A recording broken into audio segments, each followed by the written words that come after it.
Bonjour à tous, merci d'être présents. Je vais être très bref, parce que l'organisation du festival prend beaucoup de temps. Et donc voilà, je vais vous parler plutôt du domaine artistique, du domaine du cinéma. Et voilà, on va essayer d'aborder trois points importants. Vincent ?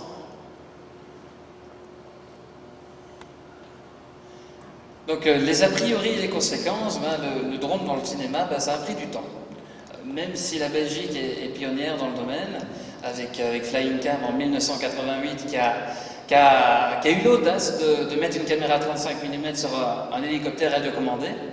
On fait figure de pionnier dans le domaine.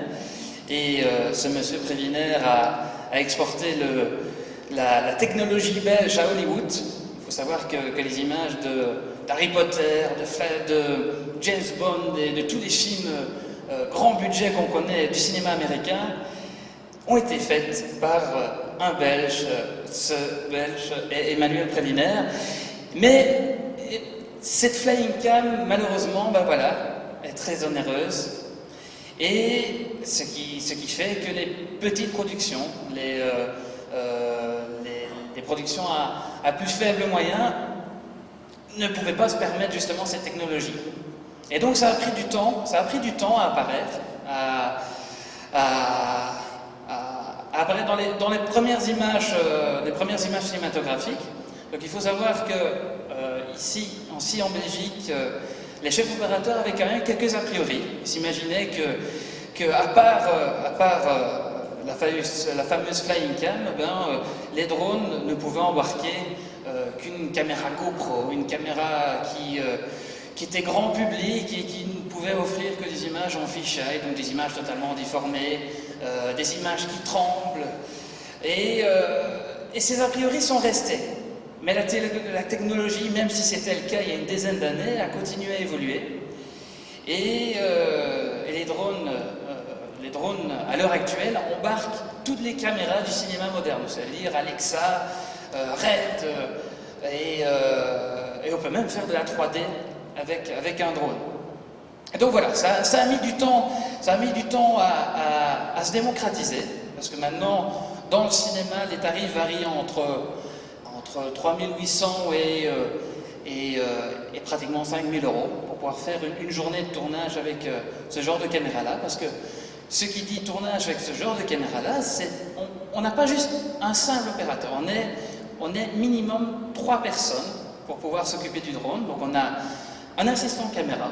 L'assistant caméra, qu'est-ce qu'il fait? Il fait le point, il fait la netteté sur l'acteur qu'on va suivre. Donc il faut savoir qu'avec le cinéma, on utilise des focales qui vont jouer sur la profondeur de champ. Et la profondeur de champ, c'est la zone de netteté dans l'image.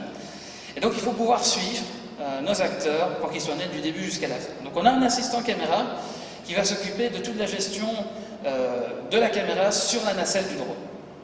Après, ce qu'on a, c'est qu'on a le pilote drone qui va donner une direction générale au drone et qui va collaborer avec le cadreur, avec une symbiose qu'il faut vraiment que ce soit une symbiose parfaite entre le pilote et le cadreur pour arriver à combiner le mouvement du drone et le mouvement de la nacelle, pour arriver à des plans absolument extraordinaires. La règle d'or d'un pilote dans le cinéma, d'un pilote drone dans le cinéma.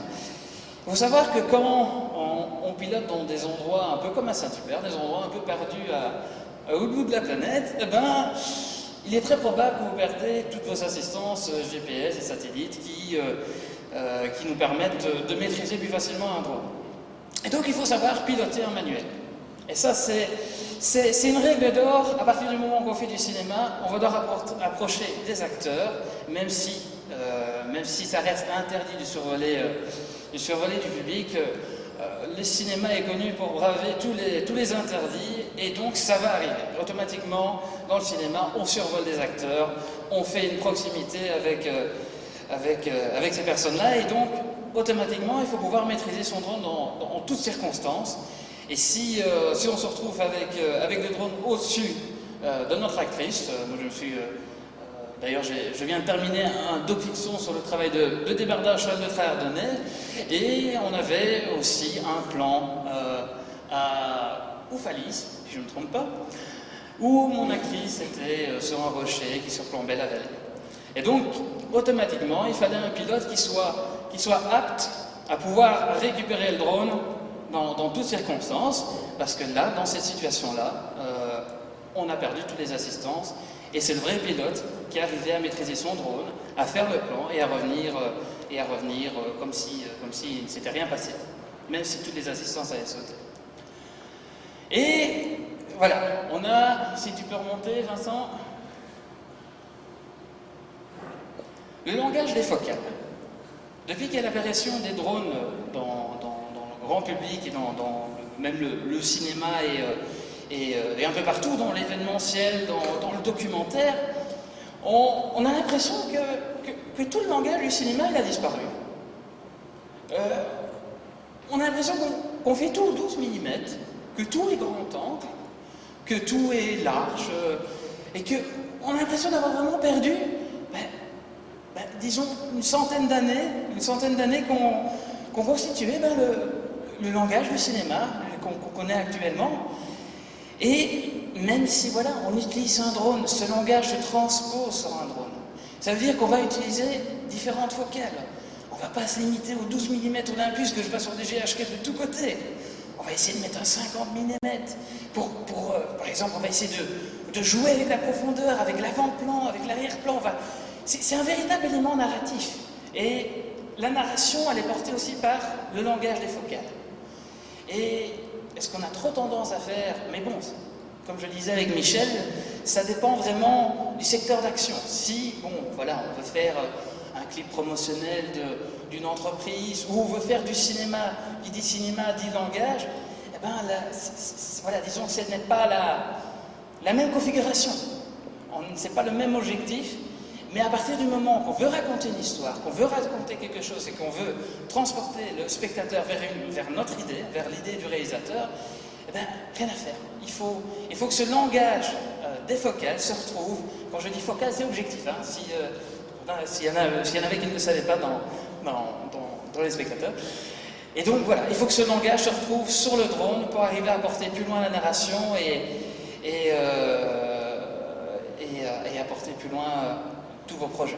Voilà, je pense que j'ai fait le tour de tout. Je ne sais pas si Michel, tu as quelque chose à rajouter? Je vais simplement dire que mon origine est différente de celle de Sébastien. Je suis photographe depuis mon plus jeune temps et je fais du drone depuis à peu près 2 ans. Je suis donc préoccupé par l'image, avant toute chose, l'image artistique. Mes principaux sujets sont le côté architectural, et à ce point de vue-là, je pourrais très bien servir de pilote pour les sociétés de vente d'immobilier. Bref, ce que je voulais dire, c'est que faisant du drone depuis si longtemps, par rapport à l'état du marché, je pense que l'essentiel en matière d'expression photographique, c'est d'arriver à faire de la photo artistique avec un drone. Et là, vous avez ici à côté, dans la compétition photo, vous pourrez trouver des photos artistiques, déjà des premières recherches, les prémices d'une recherche artistique réelle, une mise en scène bien particulière, parce que la plupart du temps, ce que vous trouvez sur Internet et chez les très bons photographes, c'est du travail style Yann Arthus Bertrand, qui effectivement montre le monde vu d'en haut. Je pense qu'avec le drone, nous pouvons aller nettement plus loin, nous pouvons aller dans des directions qui sont tout à fait particulières dans l'expression artistique de la photo et des choses que l'on voit sous un angle complètement différent. Voilà, c'est tout ce que j'avais à dire.